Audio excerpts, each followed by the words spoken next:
നമ്മുടെ പുഴകളിൽ പെടുകയും മരണപ്പെടുകയും ചെയ്തിട്ടുണ്ട്.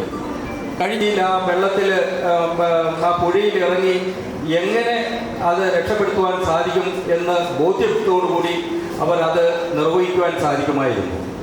അപ്പം അങ്ങനെയുള്ള നമ്മൾ പരിശോധിക്കുമ്പോൾ എവിടെ അപകടം ഉണ്ടായിട്ടുണ്ടോ അവിടെയെല്ലാം ഓടിയെത്തുകയും അവരെ എല്ലാവരെയും രക്ഷിക്കുകയും ചെയ്യുന്ന, അല്ലെങ്കിൽ അവരെ കണ്ടുപിടിക്കുകയും ചെയ്യുന്ന സന്തുലിതാവസ്ഥ നഷ്ടപ്പെടുകയും, അങ്ങനെ ആ സന്തുലിതാവസ്ഥ നഷ്ടപ്പെടുന്നതോടുകൂടി നമുക്ക് നീന്താനുള്ള കഴിവ് നഷ്ടപ്പെടുകയും ചെയ്യുന്നവർ പറയുന്നത് അതേക്കുറിച്ച് വിശദമായിട്ടുള്ള പഠനങ്ങൾ നടത്തി അതെന്തുകൊണ്ട് അങ്ങനെ സംഭവിക്കുന്നു എന്നുള്ള കാര്യത്തിൽ ഒരു സംശയമുണ്ട്.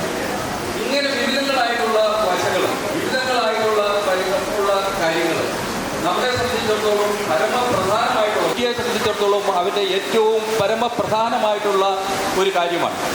അപ്പോൾ അത് അപകടത്തിലൂടെ അവൻ്റെ ജീവൻ നഷ്ടപ്പെടുന്നുവെങ്കിൽ എനിക്ക് തോന്നുന്നത് നമ്മുടെ റെയിൽസാറിന്റെ നേതൃത്വത്തിലുള്ള ഈ പ്രസ്ഥാനം യുവജനങ്ങൾ സംഘടിച്ചിരുന്നു എന്ന് ഞാൻ മനസ്സിലാക്കുന്നു.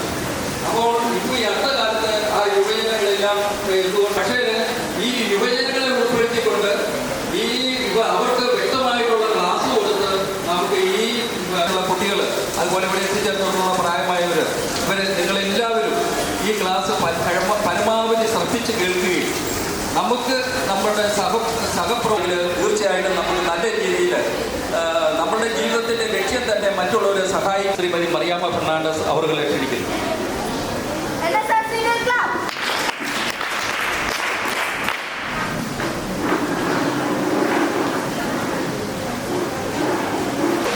വൈസ് പ്രസിഡന്റ് ശ്രീ കുര്യൻ തോമസ് നെല്ലുവേലി അവറുകൾ, ഇന്നിവിടെ മുഖ്യപ്രഭാഷണം നടത്തുന്ന പെരുന്നാട് ഗ്രാമപഞ്ചായത്തിൻ്റെ ആദ്യമേ പ്രസിഡന്റ് ശ്രീ സ്കറിയ ജോസ് പ്രസംഗത്തിൽ നിന്ന് കേട്ടതുപോലെ തന്നെ അടിയന്തര ഘട്ടങ്ങളിൽ കൃത്യമായിട്ടുള്ള സഹായങ്ങൾ ചെയ്യുന്നതിന് വേണ്ടിയാണ് നമ്മൾ ഇതുപോലെയുള്ള സന്ദർഭങ്ങളിൽ ERT അംഗങ്ങളെ നമ്മൾ ക്ലാസ് നയിക്കുകയും അതോടൊപ്പം അവർക്കുള്ള ട്രെയിനിങ്ങുകളൊക്കെയും കൊടുക്കുന്നു. ഈരാറ്റുപേട്ട ബ്ലോക്കിൻ്റെ കീഴിൽ 2022-23 കാലഘട്ടത്തിൽ ഇതുപോലെ ഒരു ട്രെയിനിങ് കൊടുത്തിരുന്നു. അതിൻ്റെ പ്രയോജനങ്ങൾ വളരെയധികം ഈരാറ്റുപേട്ട ബ്ലോക്കിൻ്റെ കീഴിൽ ഉണ്ടായിട്ടുണ്ട് എന്ന് വേണം പറയുവാനായിട്ട്. അതുകൂടാതെ തന്നെ കോട്ടയം ജില്ലയിൽ ഈരാറ്റുപേട്ട ബ്ലോക്കിനാണ് ഈ ഒരു ട്രെയിനിങ് കൊടുക്കാനുള്ള അനുമതിയും ഒക്കെയും നമുക്ക് കിട്ടിയിരിക്കുന്നത്. അതിൻ്റെ പേരിൽ ഈരാറ്റുപേട്ട ബ്ലോക്കിൻ്റെ കീഴിലുള്ള 8 പഞ്ചായത്തുകളെ ഉൾപ്പെടുത്തിക്കൊണ്ട് ERT അംഗങ്ങൾക്ക് ട്രെയിനിങ് കൊടുത്തിരുന്നു. അതോടൊപ്പം നമ്മൾ 2025-26 കാലഘട്ടത്തിലെ ട്രെയിനിങ് ആണ് ഇന്ന് ഇവിടെ വെച്ച് നടത്തുന്നത്. അതിനോടൊപ്പം ഇവിടെ കടന്നു വന്നിരിക്കുന്ന ERT അംഗങ്ങൾ ഇന്ന് വളരെയധികം പേര് എന്ന് പറയുന്ന ഒരു പഞ്ചായത്തിൽ നിന്ന് കുറഞ്ഞത് ഒരു 3 പേരെങ്കിലും ഇവിടെ കടന്നു വരേണ്ടതായിരുന്നു. അവരെ അറിയിച്ചതാണ്. ഓരോ ആവശ്യങ്ങൾ ഇപ്പോൾ കേരളോത്സവമൊക്കെ നടക്കുന്നതുകൊണ്ടാണ് ERT അംഗങ്ങൾ ഇന്നും നാളെയായിട്ട് കേരളോത്സവം നടക്കുന്നത് പല പഞ്ചായത്തുകളിലും. അതുകൊണ്ടാണ് അതിനൊക്കെയും ഇന്ന് ആളുകൾ കൂടുതലായിട്ട് കടന്നു വരാതിരിക്കുന്നത് എന്ന് മനസ്സിലാക്കുന്നു. അതോടൊപ്പം ഇവിടെ ഇരിക്കുന്ന പ്രിയ കുഞ്ഞുങ്ങളാണ് ഇതിനെല്ലാം തലമുറകൾക്കാണ് ഇതെല്ലാം കൈമാറേണ്ടത്. ഇവിടെ ഇരിക്കുന്ന ഫയർഫോഴ്സിൻ്റെ ഉദ്യോഗസ്ഥർ ഇവിടെ ഇരിപ്പുണ്ട്. അതുപോലെ നമ്മുടെ ഉണ്ണികൃഷ്ണൻ സാറൊക്കെയും നിങ്ങൾക്ക് ഇന്ന് ട്രെയിനിങ് തരാൻ വേണ്ടിയാണ് ഇന്ന് കടന്നു വന്നിരിക്കുന്നത്. കൃത്യമായിട്ടുള്ള കാര്യങ്ങൾ നിങ്ങളോട് പറഞ്ഞു തരികയും ഇപ്പോൾ നിങ്ങളോട് ഇപ്പോൾ വൈസ് പ്രസിഡന്റ് പറഞ്ഞതുപോലെ തന്നെ ഒരു വെള്ളത്തിലായാലും കൂടെ വരുന്നവർ ഒരുമിച്ച് പോരുമ്പോൾ ഒരു കൂടെ വരുന്നവർ ആരെങ്കിലും ഒഴുക്കിൽപ്പെട്ടു പോയാൽ ധൈര്യത്തോടു കൂടി ഇറങ്ങണം എന്ന് നമ്മുടെ മനസ്സിൽ തോന്നുക എന്നുള്ളതാണ് ആദ്യമായിട്ട് നിങ്ങൾക്കുള്ള ധൈര്യം എന്ന് പറയുന്നത്. പലപ്പോഴും നമ്മൾ ചിന്തിച്ച് കുറച്ചു നേരം നിന്ന് കഴിയുമ്പോൾ ആ അടിയന്തരമായിട്ടുള്ള സഹായം ചെയ്യുവാനായിട്ട് നമുക്ക് കഴിയാതെ വരും. അതുപോലെ ഒരു കുട്ടിയുടെ തൊണ്ടയിൽ ഇപ്പോൾ റംബുട്ടാൻ്റെയൊക്കെ കുരുവൊക്കെ പോയി, അല്ലെങ്കിൽ പോയി, അല്ലെങ്കിൽ ആ റംബുട്ടാനൊക്കെ ഈ തൊണ്ടയിൽ പോയി എന്ന് പറയുന്ന പല അവസരങ്ങളും ഉണ്ടായിട്ടുണ്ട് ചെറു കുഞ്ഞുങ്ങളിലൊക്കെ. പക്ഷെ അവർ ആ പോകുന്ന അവസരത്തിൽ നമുക്ക് എന്താണ് ചെയ്യാൻ പറ്റുന്നത് നമ്മൾ ചിന്തിച്ച് നിൽക്കുമ്പോൾ ആ ജീവൻ രക്ഷിക്കുവാനായിട്ട് കഴിയാതെ വരും. തീർച്ചയായിട്ടും നമ്മൾ ഇതുപോലെയുള്ള ട്രെയിനിങ് പോയി പങ്കെടുത്ത് കഴിയുമ്പോൾ നമുക്ക് എന്താണ് ചെയ്യാൻ ഉടൻ അല്ലെങ്കിൽ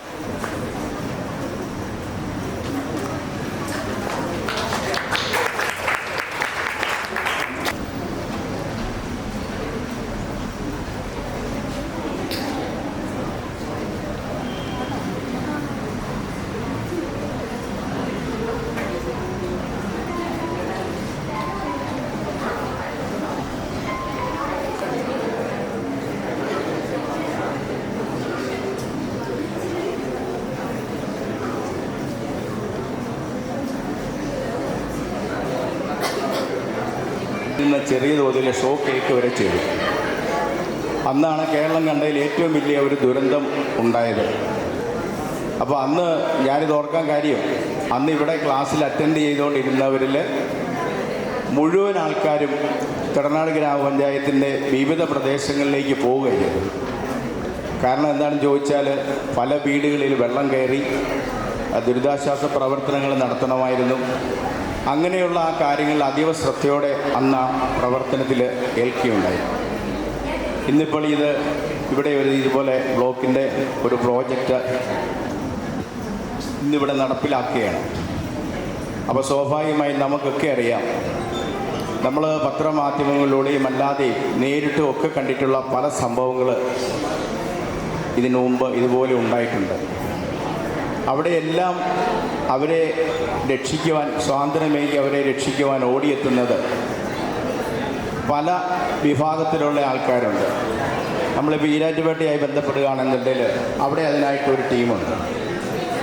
കഴിഞ്ഞ ഏതാണ്ട് ഒരു 2 മാസങ്ങൾക്ക് മുമ്പ്, ഇപ്പം ബ്ലോക്ക് പഞ്ചായത്ത് പ്രസിഡന്റ് പറഞ്ഞതുപോലെ, നമ്മുടെ ഈ കുണ്ടൂർ പ്രദേശത്ത് 3 കുട്ടികൾ അവിടെ കുളിക്കാനിറങ്ങിയില്ല. ഒരു കുട്ടി അതിദാരുണമായി മരണപ്പെടുകയും ചെയ്തു. അതിൻ്റെ ആ പരിസരത്തുണ്ടായിരുന്ന ബിബിൻ എന്ന് പറഞ്ഞ ഒരു പയ്യനാണ് ഇറങ്ങി അതിസാഹസ്യമായി മറ്റാ 2 പേരെ രക്ഷിക്കാൻ സാധിച്ചത്. നാളെ ആ കുട്ടി ഇവിടെ വരുമെന്ന് പറഞ്ഞിട്ടുണ്ട്.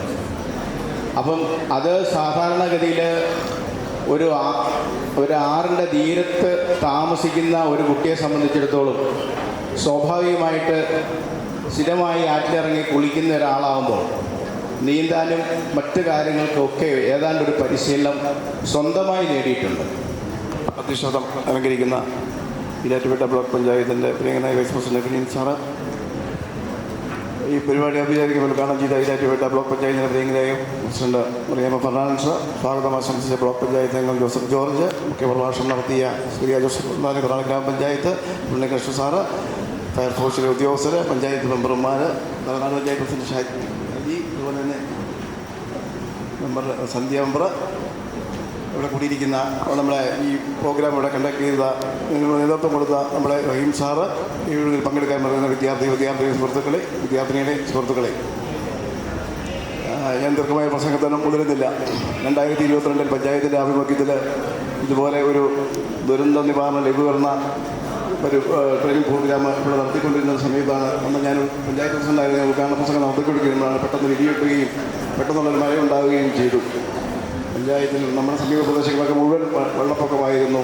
ആ സമയത്ത് തന്നെ ആ ട്രെയിനിങ് പൂർത്തിയാകുന്നതിന് മുമ്പ് തന്നെ പഞ്ചായത്തിൻ്റെ വിവിധ പ്രദേശങ്ങളിൽ ദുരിതാശ്വാസ പ്രവർത്തനങ്ങൾക്ക് അവർക്ക് ഇറങ്ങേണ്ടി വന്ന ഒരു സ്ഥിതിവിശേഷം ഉണ്ടാകുകയുണ്ടായി. നമ്മുടെ ഇപ്പോഴത്തെ ഈ കാലഘട്ടത്തിൽ ഏറ്റവും കൂടുതൽ അത്യാവശ്യമായ ഒരു കാര്യമാണ് നമ്മുടെ RRT ട്രെയിനിങ് പ്രോഗ്രാം എന്ന് പറയുന്നത്. അപ്പോൾ നമുക്കിപ്പോൾ പെട്ടെന്നൊരു ഏത് നിമിഷവും എപ്പോഴാണ് നമുക്കൊരു ആവശ്യം വരുന്നതെന്ന് പറയാൻ പറ്റത്തില്ല.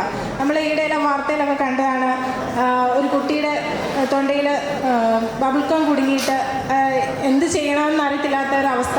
അപ്പോൾ 2-3 ചെറുപ്പക്കാരാണ് പെട്ടെന്ന് പകച്ചു നിൽക്കാതെ അവർ പെട്ടെന്ന് കാര്യങ്ങൾ ചെയ്ത് കുട്ടിയെ രക്ഷപ്പെടുത്തി. നമുക്കൊരു ജീവൻ കൊടുക്കാൻ നമുക്ക് കഴിയത്തില്ല, പക്ഷെ അത് രക്ഷിക്കാൻ നമ്മളെ കൊണ്ട് പറ്റും. അപ്പം ഇതുപോലുള്ള ഏത് സാഹചര്യം എപ്പം വേണേലും വരാമെന്നുള്ള കാര്യത്തിൽ നമ്മൾ എന്തും നേരിടാൻ വേണ്ടി സജ്ജരായിരിക്കണം. അത് നമ്മുടെ എല്ലാവരുടെയും അത്യാവശ്യമായിട്ടുള്ള കാര്യമാണ്. അതിൽ ഈ ട്രെയിനിങ് പ്രോഗ്രാം നിങ്ങൾക്ക് എല്ലാവർക്കും കഴിയട്ടെ എന്ന് ആശംസിച്ചുകൊണ്ട് ഞാൻ എൻ്റെ കർത്തവ്യത്തിലേക്ക് കിടക്കുകയാണ്. നമ്മുടെ ഈ പരിപാടിക്ക് സ്വാഗതം ആശംസിച്ച നമ്മുടെ പ്രിയപ്പെട്ട Erattupetta block member Shri Joseph George അവർക്ക് എല്ലാവരുടെ പേരിലുള്ള നന്ദി അറിയിക്കുന്നു.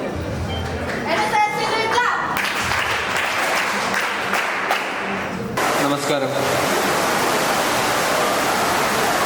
എൻ്റെ പേര് മിഥിലേഷ് എന്നാണ്. ഞാൻ അവിടെ ഈരാറ്റുപേട്ട ഫയർ റെസ്ക്യൂ സ്റ്റേഷനിലെ ഫയർ റെസ്ക്യൂ ഓഫീസറാണ്. എന്നോടൊപ്പം ഇന്ന് ക്ലാസ് എടുക്കാനായിട്ട് വന്നിരിക്കുന്നത് നമ്മുടെ മറ്റൊരു സഹപ്രവർത്തകനായിട്ടുള്ള ജോബിൻ മാത്യു ആണ്. ഞങ്ങൾ രണ്ടുപേരോട് ചേർന്നാണ് ഈ ക്ലാസ് ഇന്ന് നയിക്കുന്നത്.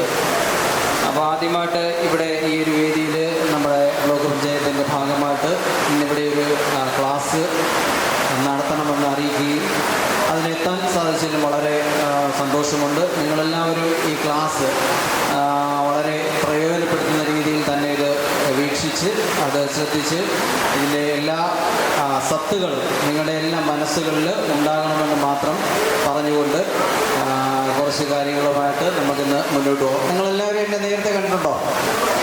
ഇല്ല, നിങ്ങൾ ആദ്യമായിട്ട് കാണുക. പക്ഷേ നിങ്ങളുടെ ഇവിടെ നിന്ന് ടീച്ചർ എന്നെ നേരത്തെ ഒരു ക്ലാസ്സിലൂടെ വിളിച്ചിട്ടുണ്ടായിരുന്നല്ലോ. ആ ടീച്ചറെ കണ്ടിട്ട് നല്ല പരിചയമുണ്ട്. നിങ്ങളിവിടുത്തെ VHSC കുട്ടികളാണോ ഈ സ്കൂളിലെ? ചെയ്ത് എത്ര പേരുണ്ട്? ആരുമില്ലേ? വേണ്ട, 1 2 3 4 5 പേരുണ്ട്. ശരി. SPC-ക്കാർ എത്ര പേരുണ്ടായിരുന്നു? SPC-യിലുള്ളത് ഒരാളുണ്ട്. NCC-ക്കാർ? ശരി. സ്കൗട്ട്? ഓക്കെ. നിങ്ങളൊക്കെ നേരത്തെ ഫയർഫോഴ്സിൻ്റെ ക്ലാസ്സുകളൊക്കെ അറ്റൻഡ് ചെയ്തവരായിരിക്കുമല്ലോ ഇല്ലേ? ടീച്ചറെ നേരത്തെ എന്നെ ഇവിടെ ഏത് ക്ലാസ് എടുക്കാനാണ് വിളിച്ചത്? കഴിഞ്ഞ വർഷത്തെ? ശരി. അപ്പോൾ ടീച്ചറിനെ കണ്ടപ്പോൾ എനിക്ക് ഓർമ്മ വന്ന് നേരത്തെ ഒരു ക്ലാസ്സിൽ എന്നെ ഇവിടെ വിളിച്ചിട്ടുണ്ടായിരുന്നു. ഞാൻ ഇവിടെ എത്തിയതായിട്ട് എനിക്ക് ഓർമ്മയുണ്ട്. അതുകൊണ്ടാണ് ഞാൻ പറഞ്ഞത്. ഓക്കെ.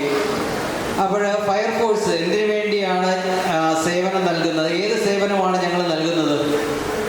നിങ്ങൾക്ക് അതിനെക്കുറിച്ച് എന്തെങ്കിലും അറിവുണ്ടോ? ഉണ്ടോ? ശരി. താണ്ടെ ഇവിടെ നിങ്ങൾ വിളക്ക് കത്തിക്കുന്ന കണ്ടായിരുന്നല്ലേ? ശരി. ഞങ്ങൾ ആരും അതിനകത്ത് തൊട്ടില്ല. എന്താ? ഞങ്ങൾ രണ്ടുപേരുണ്ടോ? ഞങ്ങൾ രണ്ടുപേരും അതിന് ആ ഭാഗത്തേക്കേ പോയില്ല. കത്തിക്കാനൊക്കെ ഇവർ പറഞ്ഞായിരുന്നു. പക്ഷേ നമ്മൾ ആരും അതിനെ തൊട്ടതില്ല. ഞങ്ങളെല്ലാം മാറിയിരുന്നു. എന്താ പറ്റിയതാണ്? നമുക്ക് കത്തിക്കാൻ വലിയ താല്പര്യമില്ല. നമുക്ക് എന്തേ ഉള്ളൂ? ഞങ്ങളെ സംബന്ധിച്ച് ഇത് എങ്ങനെയെങ്കിലും ഒന്ന് അണഞ്ഞു കിട്ടണേന്നാണ് നമ്മുടെ ഏറ്റവും ചെറിയൊരു തീപ്പൊരി വില നമ്മളെന്താ അണയ്ക്കാൻ വേണ്ടി ബാധ്യസ്ഥനായിട്ടാണ് ഞാൻ ഈ വില എൻ്റെ കൂടെ നിൽക്കുന്ന ഓഫീസർ യൂണിഫോം ഇട്ടേക്കുന്നത് അതിന് വേണ്ടിയിട്ടാണ്. അവിടെ ഒരാൾ തലയൊടിഞ്ഞ് കിടക്കുന്നല്ലോ. ഒന്നിരുന്നേ. രാവിലെ 11 മണിക്ക് തലയൊടിയാൻ പാടില്ല. അപ്പോൾ അതുകൊണ്ട് വളരെ ശ്രദ്ധിച്ചിരിക്കണം. ആദ്യത്തെ ചോദ്യം താങ്കളോട് തന്നെ ഞാൻ ചോദിക്കും. അപ്പോൾ അതുകൊണ്ട് കേട്ടിരുന്നോണം. അപ്പോൾ ഞങ്ങൾ ആരും എന്തോ അതിനകത്ത് തൊട്ടില്ല. എന്തോ കാരണം നിങ്ങൾക്ക് മനസ്സിലായല്ലേ? എന്താ ഇതിൻ്റെ കാരണം എന്ന് പറയുന്നത്? എന്താ? നമ്മൾ തീ അണയ്ക്കാൻ വേണ്ടി വിധിക്കപ്പെട്ട കുറച്ച് ആൾക്കാർ. എന്നാൽ ഞങ്ങളുടെ വീട്ടിൽ അടുക്കളയിൽ പുകയുന്നുണ്ടോ? ഉണ്ടോ? തീയൊക്കെ ഉണ്ടാകുന്നുണ്ട്. എല്ലാ കാര്യങ്ങളും നടക്കുന്നുണ്ട്. ശരി.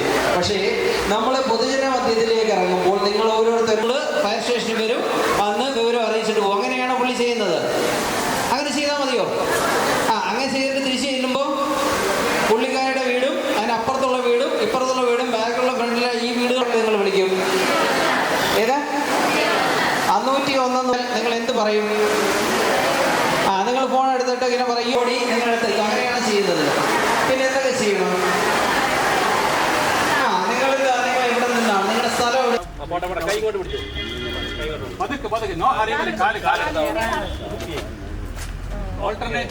ഒരു കാലിന് മുകളിൽ വേറെ കാല് വരുന്നത് ഫ്രീ ആയിട്ട്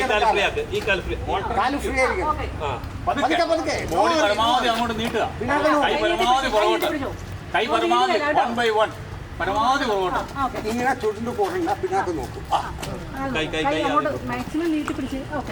പുഷ്പേ ഒരു സെക്കൻഡ് പുള്ളി അങ്ങനെ നിൽക്കട്ടെ. മാക്കിന്ന് മാറാവോ? ഓക്കെ. യെസ്. പൊക്കോട്ടെ. ഇന്നെ കയറണ്ട. പൊക്കോളും. ഓക്കെ. ഒരു കൈയും അല്ലെങ്കിൽ 2 കൈയും ഒരുപാട് അറ്റേറ്റായി.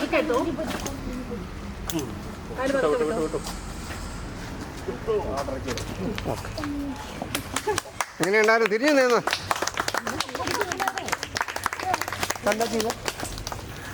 दो 1 2 ऐसे जाएगा. തിരിഞ്ഞു about turn